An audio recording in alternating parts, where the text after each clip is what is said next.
Hey, how you doing? It's Gus Tucker, and then welcome to Financial Freedom Fridays. Today is March 17th. Can y'all believe it? March is half over. So it's January, February, and March. This this year is going, right? And so today, what I want to do is just kind of have a heart-to-heart chat with you and have you get prepared for the do shop we're going to have in April. I don't call them workshops because it's a do shop. It isn't time to think about things. It is, but it's time to make some moves. So, a couple of sobering things happened over the past week in our family. On my wife's side of the family, we lost a cousin that's younger than me, more than 10 years younger than me. Right? I don't know what it is with you, like I don't know what age you are, but if people pass away and they're about your age, you tend to feel some kind of way about it that if people were not, you don't. Right? And then a good friend of mine who's sitting right outside my office here, he just lost his cousin, who was a personality of sorts at a HBCU in their sporting program and did podcasts and some game day broadcasts and things like that. And he passed away all of a sudden at 52, which is a young person. So why am I saying this? To bring you down? No, no, no, no, I'm not. I'm saying it because life happens while you are doing everything else. Life happens while you're doing everything else. Okay. I don't know if you read the Bible or not. I do quite a bit. And God told Noah to build an ark. Noah was building that ark for 100 years, and it had never rained. And he said everybody just kept living their life. They were doing what they were doing, married, festivities, living, da da da da. And then one day it started to rain. And if you read the Bible closely, it said God closed the door on the ark. Think about that for a second. God closed the door on the ark. And all those people out there, they got a new experience. It was called getting wet. And before you knew it, 40 days later, it was swept away and the world was totally different. What am I saying to you? One of the important things in your life, not the most important, but I encourage you to get this part together, this financial part together, so that you've got time to work on the things that finances aren't as important as. Like my friend and I were just talking. He's been married 23 years. He's got an anniversary coming up this weekend. I've been married 38 years. And we're just talking about how do you stay married that long? What are some of the secrets? Uh, what things have changed over time? Even how people respond to you, okay, when you've been married that long. So we're just talking about that. So this is about your financial area. And what I'm going to do is walk you through a checklist that I use. I've been doing this for 20 plus years, and I've met with thousands of families, literally thousands. And we've gone through this checklist. Okay. And I would encourage you as we go through this checklist that, and we're going to post it in the Financial Freedom Fridays Facebook group so you can get it, download it, and look at it and go through it again after we go through it. But we're going to go through this not quickly enough. We've got about 20, 25 minutes that we have left in the show, and we'll go through this as much as we're going to go through it at a good pace. But I'll get a piece of paper out or something to write on, whatever you write on your phone, your iPad, iPhone, whatever it is you write, take notes and get that out. And I want you to really think about these things because each one of them is guaranteed to impact your life. Because when I would talk to people and maybe they weren't ready to really deal with these things, my thought is life is going to bring them back to me. And you know what? It always does. If it doesn't bring them back to me, to talk about it, it's going to bring them back to the issue. They're going to have to deal with it.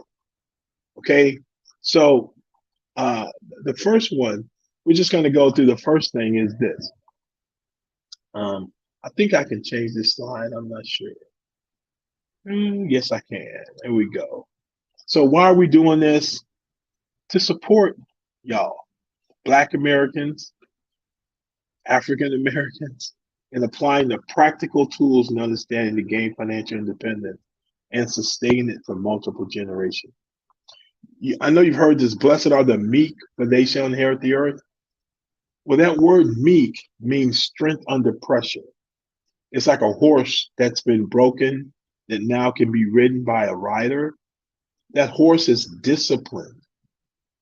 Blessed are the disciplined, for they shall inherit the earth. Have you seen many undisciplined people be billionaires or multimillionaires? They have to be disciplined in enough areas of their life to create enough value for somebody else so that they can make money. And this is something you got to get. All the money you want, all the money you need is in somebody else's pocket.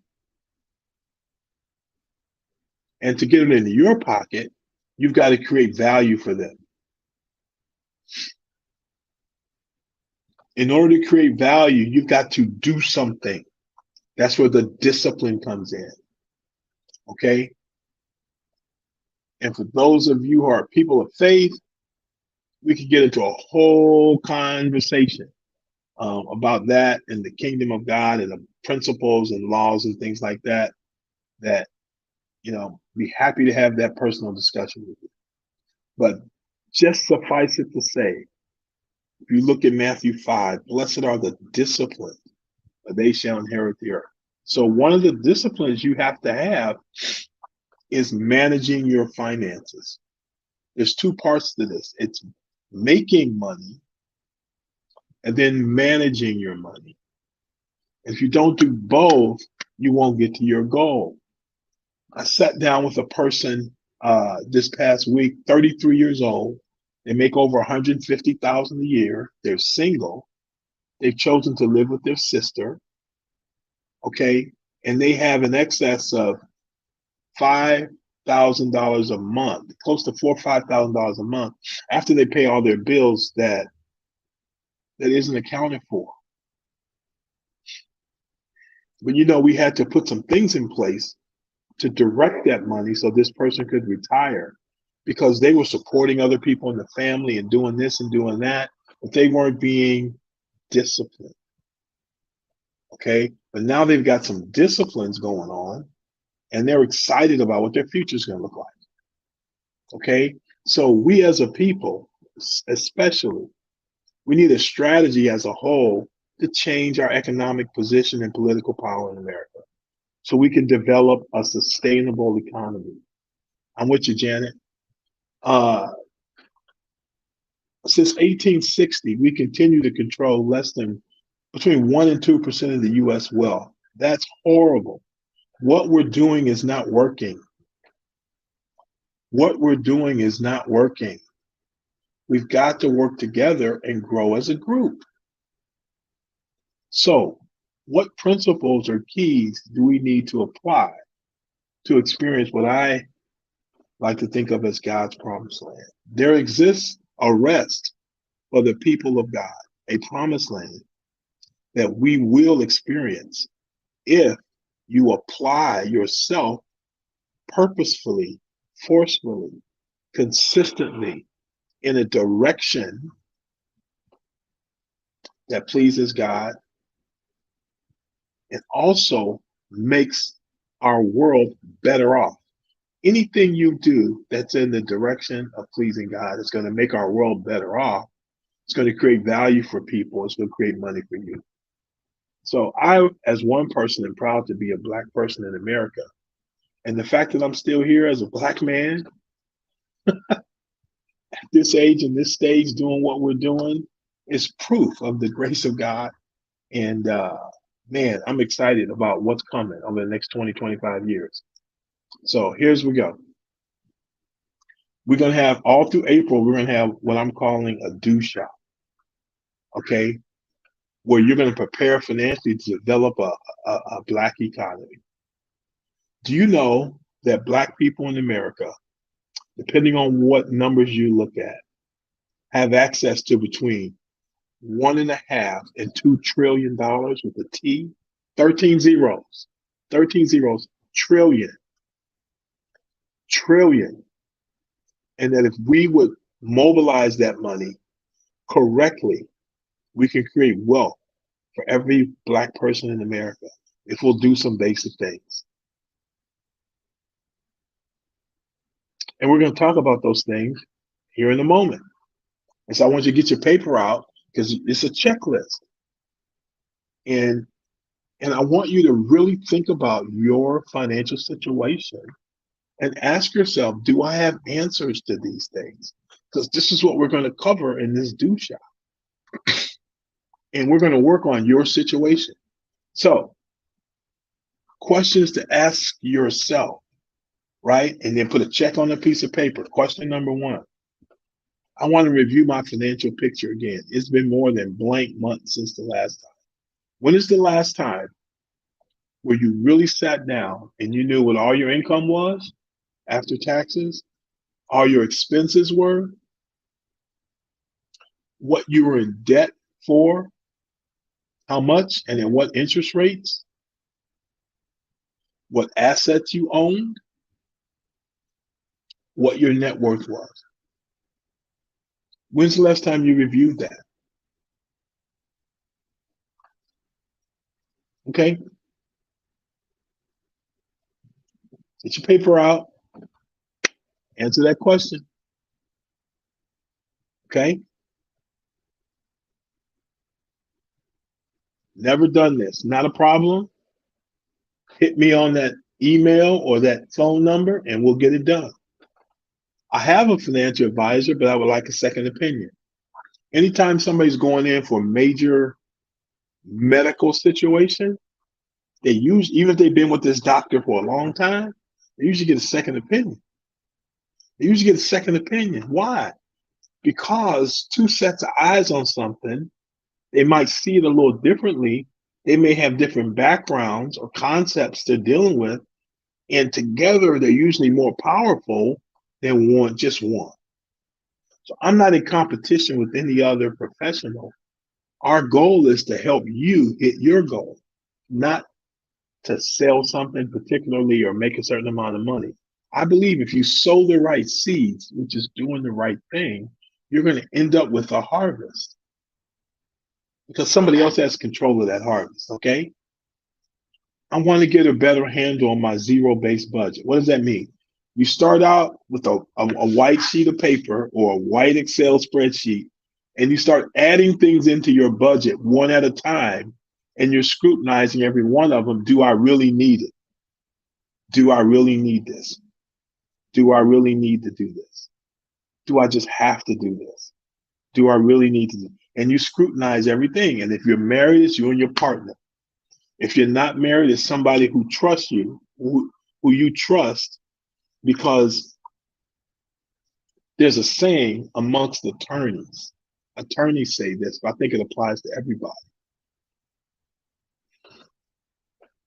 And they say an attorney that represents themselves has a fool for a client. An attorney that represents themselves has a fool for a client.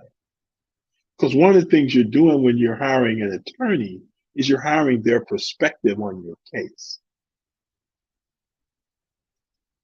And so their perspective is based on their experience handling these cases and looking at it typically over a long period of time and having a wealth of experience where you, unless you're in that same business as an attorney, you're not going to have that. So attorneys recommend they get other attorneys to represent them, even though they have law degrees. You understand what I'm saying? So even though it's your budget, get somebody else to look at it and kind of give you a reality check. Okay? That's 3 things. Have you reviewed Your financial picture recently. Has it been more than a year?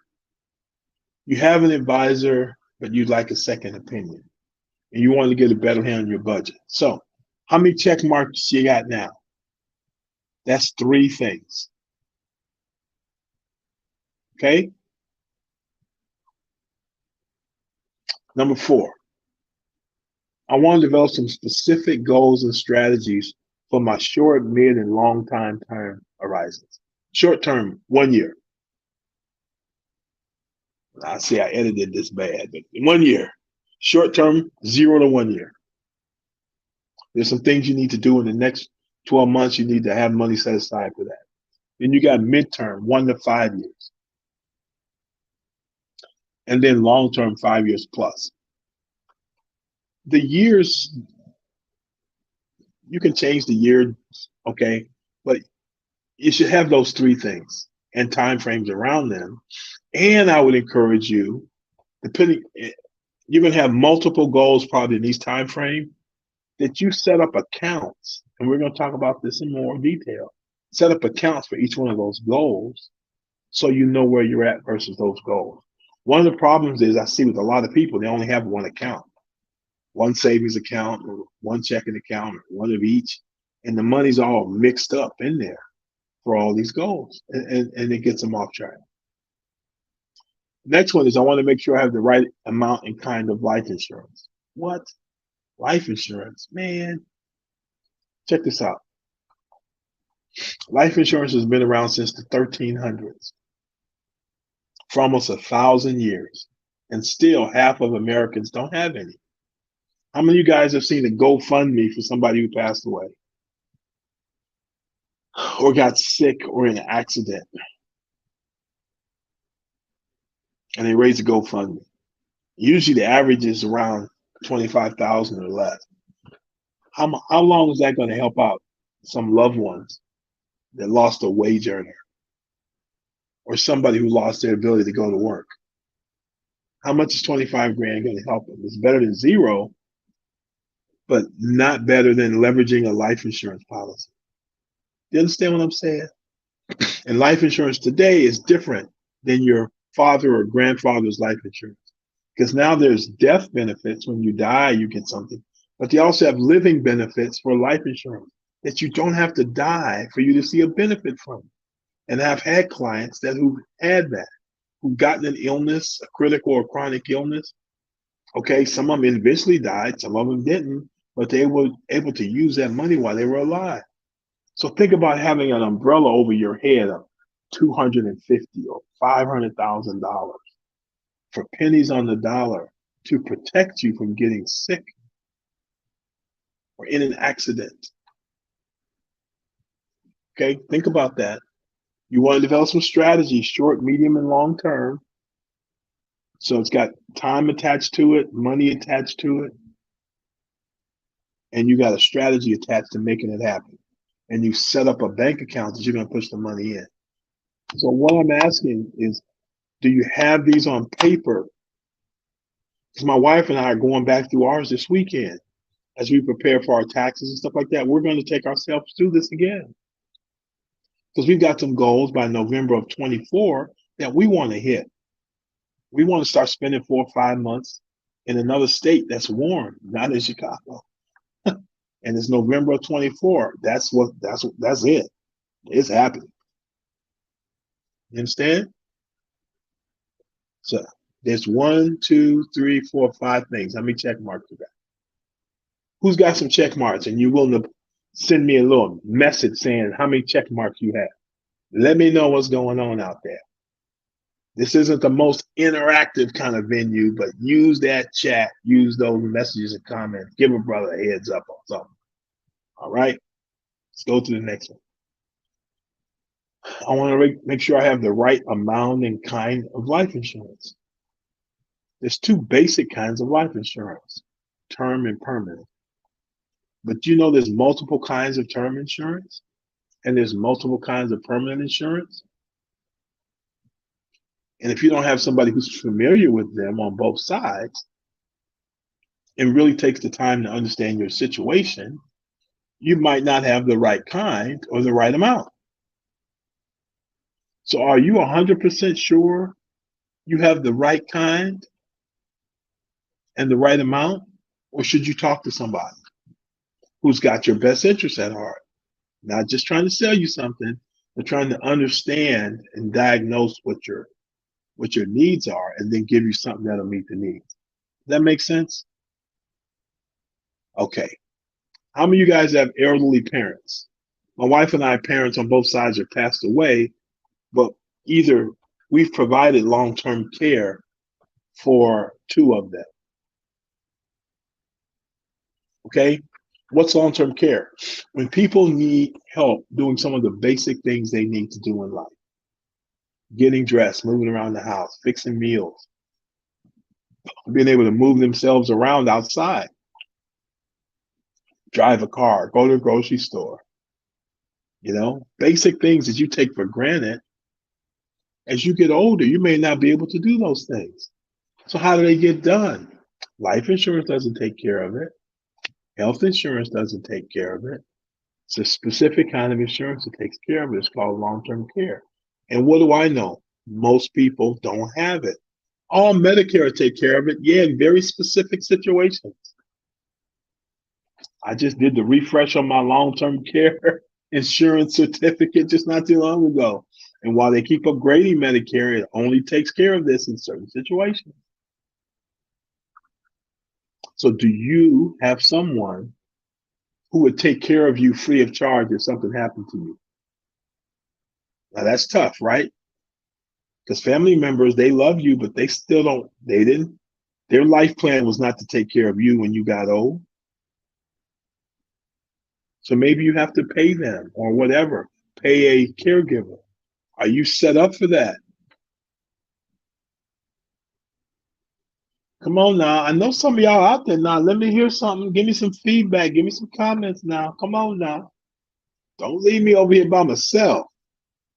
I want to better understand disability insurance. Maybe you have it at work, but let me give you a hint. Psst, psst. The reason your employer has disability insurance is to protect themselves, not to protect you.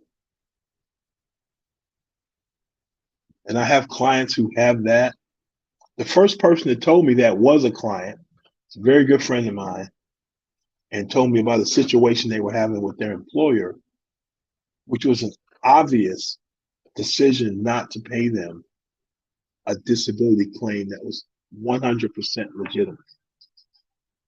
100% legitimate, but they wouldn't pay it. So do you have your own disability policy with your own carrier, with an insurance company that's fighting for you? Because your company's insurance company is going to fight for them because they want to keep the business with that company. So their goal is to limit the payout.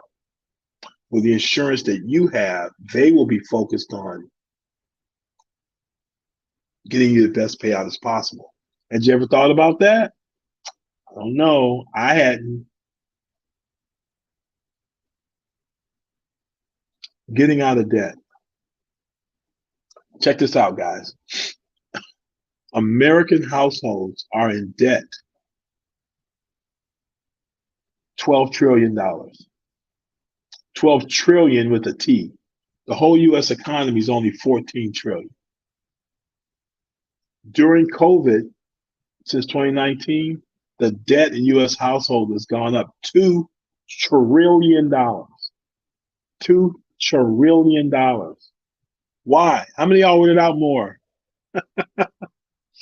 How many of y'all ordered from Amazon more? How many of you did a lot of stuff more? It all adds up. And people weren't paying cash for it because a lot of people weren't working. So how'd that happen? $2 trillion. I don't know where to invest my money for the future. Man, banks are closing down. What the? Crypto, blockchain, banks closing, people getting laid off. Man, it's crazy out here. Where do I invest my money so I can beat taxes and inflation, but not lose it? What are some strategies that I could employ to do that? I need some help doing that. because I got to grow my money for the future, or otherwise it's going to be worth less than it is today. So how do I do that? Tax-free income. This young lady I was telling you about, I showed her how she's going to have a more than six-figure retirement income and pay zero in income tax. Zero. If you made over 100 grand in income when you were retired, you'd be paying 15 to 20% income tax. That's 15 grand a year. Could be as much as 20 grand a year. If you retire for 20 years, that's $400,000 you're paying to the government when you're in your 60s and 70s, headed to your 80s. How many of you guys rather have that 400 grand in your pocket and set it up tax free and not write them that check, but keep that money in your pocket? If you like to know how to do that, check that box and let's talk about how to do that. The sooner you get started, the better. I want to greatly reduce my income tax liability. In the office building I'm in, there are a lot of tax offices around. And I see people with their arm like this and whatever. I know they're going to see the tax person. And I ask them, basically, I say, hey, are you doing tax planning or tax paying? Are you doing tax planning or are you doing tax paying?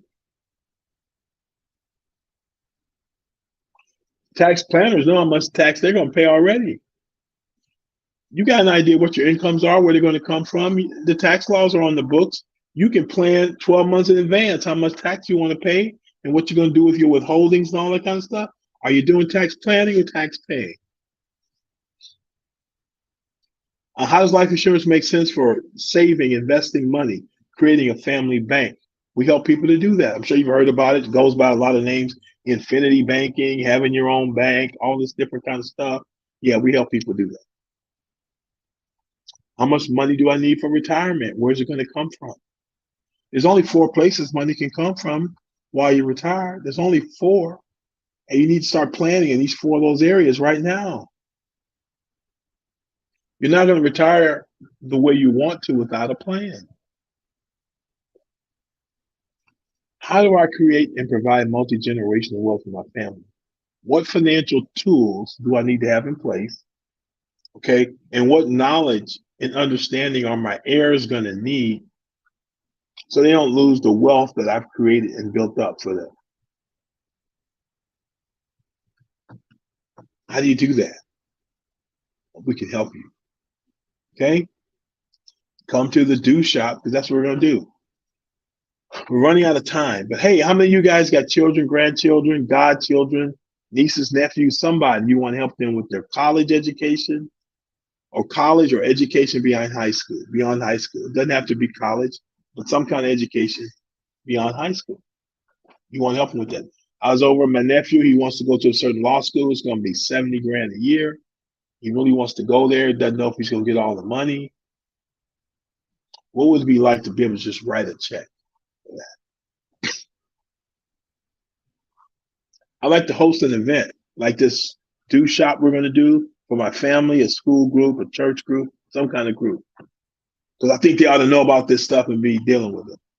I like a free financial needs analysis so somebody can help me with all this stuff.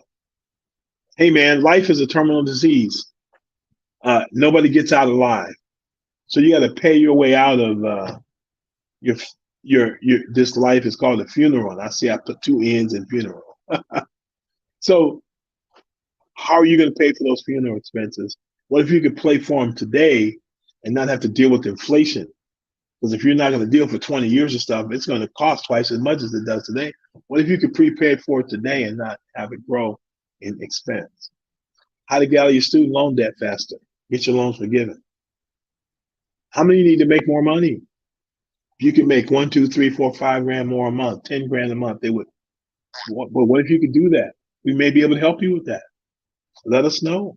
I need to make more money. It's managing your money, which we've been talking about, and there's making more money. Okay. So how many check marks did you have? 0, 1 to 5 check marks, 5 to 10 check marks, or 10 plus? If you have more than 0, we need to talk. Reach out. Don't leave 2023 without a plan to win. Don't leave 2023 without a plan to win. Call me, email. Let's get together. You got 2 emails up there, phone number. Reach out.